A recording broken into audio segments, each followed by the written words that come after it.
Telepon Lebaran dari Negeri 62, karya M.H. Jayabrata. Aku warga 62. Aku ingin sekali punya telepon pintar seperti yang lainnya. Setelah meminjam uang dari rentenir yang bunganya tak terkira, akhirnya ia ada di saku celana. Sederhana, karena ingin bisa telepon para wakilku di sana. Bukan ingin komplain karena tak terlambat tidak dapat bantuan. Maaf, jiwaku tidak miskin. Bukan karena daganganku pernah dirazia. Aku menerima patuh pada negara. Aku hanya ingin mendengar suara mereka, ingin berdiskusi, rindu seperti saat masa kampanye. Ku mencari nomor mereka. Aku tanya Pak RT, dia tak punya. Aku tanya Pak Lurah, dia tak punya. Aku tanya pada sisa poster-poster kampanye di jalan raya. Dia juga tak punya. Padahal selama masa kampanye, dulu aku rela membenci dan berdebat dengan saudara untuk membelanya. Akhirnya aku punya nomor operator, namanya Tante Veronica. Operator menjawab, "Maaf, para wakil Anda beserta jajarannya sedang sibuk." Hari telah berganti, namun tidak ada pertanda pasti. Sebentar lagi terhenti, setelah berbulan-bulan terganti. Bahkan semakin terombang-ambing, susah mengerti. Dibuat bingung berita di TV. Tumbang tindih disi antar wakil negara. Ini bukan cuma kejadian, ini adalah sebuah pesan. Ini bukan cuma fenomena, ini adalah surat cinta. Tuhan, sunyikan langgar dan mimbar, tempat pernah berlomba mengumbar. Tuhan, sepikan majelis, tempat pernah kafir kan yang tak segaris. Ini lebaran tanpa jabat tangan, sebab yang sudah lupa berjabat hati. Aku ingin ingatkan mereka. Kepada pengurus negara, aku cuma ingin bertanya, kapan corona ini sirna? Aku taat patuh. Aku tak jualan lagi di sebagai kaki lima.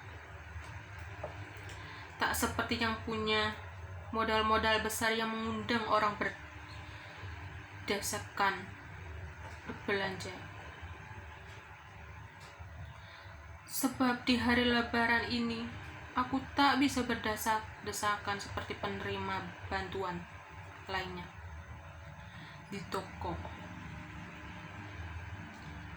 busana di mall dan pasar raya. Melihat mereka yang hanya memikirkan dirinya, aku kecewa. Inilah telepon dari Negeri 62 yang punya modal bisa leluasa, yang miskin dianggap hama. Aku rindu masjid, tetapi hatiku patah. Aku semakin marah. Aku bukan YouTuber, bukan subscribe di sana. Hanya ada temanku M.H. Jayabrata.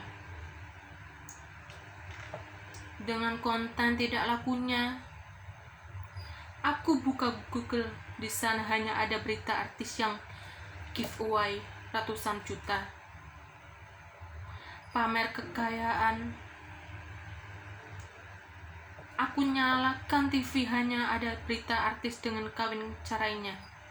Ku ketok HP-ku, ganti sinyalnya. Di sana hanya ada foto dan video perempuan mereka pamer dada. Aku lari ke Instagram, hanya ada perempuan berbaju ketat bermain TikTok sambil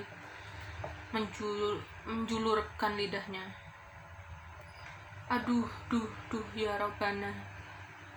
Ku ambil lagi telepon pintarku, ku marahi. Kamu tidak pintar, kamu bodoh. Kalau kamu pintar, kamu pasti bisa menyambungkanku dengan kepastian kapan pandemi ini sirna. 4 bulan aku tidak kerja. Aku sekarat bukan karena melanggar aturan aparat, tetapi karena hilangnya empati warga 62.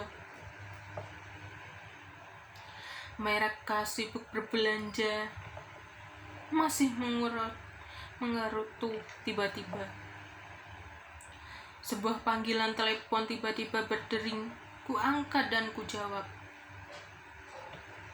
Apa ini sudah waktunya, harus sekarang? Seberkas cahaya sudah ada di sampingku. Ia menarik ke sebuah jalan dan sosok itu berkata, ia tidak pernah mengecewakanmu. Jika berjanji, ia tepati. Kembalilah padanya. Sebelum pergi, aku tuliskan pesan terakhir untuk istriku yang sedang memasak nasi aking untuk 11 anakku. Mohon maaf lahir batin, Mae. Selamat berlebaran tanpa Pae. Di balik kertas ini ada nomor wakil kita. Teleponlah jika tanpa Pae kalian kelaparan. Waktu itu kita sekeluarga memilihnya. Cobalah lagi, semoga beruntung.